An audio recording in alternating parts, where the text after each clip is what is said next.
Hi there, I just wanted to take the opportunity today to present a quick video just around ovulation and your period.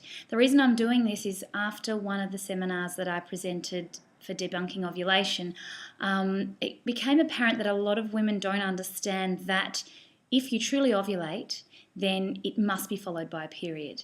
And so I wanted to just clarify and make sure that we were clear on the fact that ovulation has to absolutely always be followed by a period. And so, this can be great information for women who don't think that they're ovulating but are getting a period.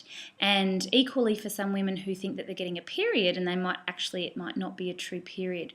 What we know is that in the event of ovulation occurring, somewhere after that time, typically somewhere between 11 to 14 days, a period will arrive, and a period will be a flow, typically around 3 to 5 days. But the difference is that there is an absolute flow, and it's definitely not something that we would see as being a really short, dry bleed, and I'll tell you why in a second. If this is happening, if you are getting a period, you are absolutely ovulating. What might be in question is where you're ovulating in your menstrual cycle. And obviously that's what debunking ovulation is all about. And you can download that live record, which is so exciting. The other difference to this is that sometimes women around the time that their period is due might see some spotting or a dry bleed that doesn't actually eventuate into a period. This can be obviously confused with a period, but the difference is that you'd look at it and you think, oh, it's kind of weird. It's not really a period. It's something sort of weird that's happened that you're not quite sure. But because it's at the time that because it's at the time that your period would typically be due, you're probably thinking that this is a period. In actual fact, it's just a change in hormones, and it's something very commonly we see in polycystic ovarian syndrome.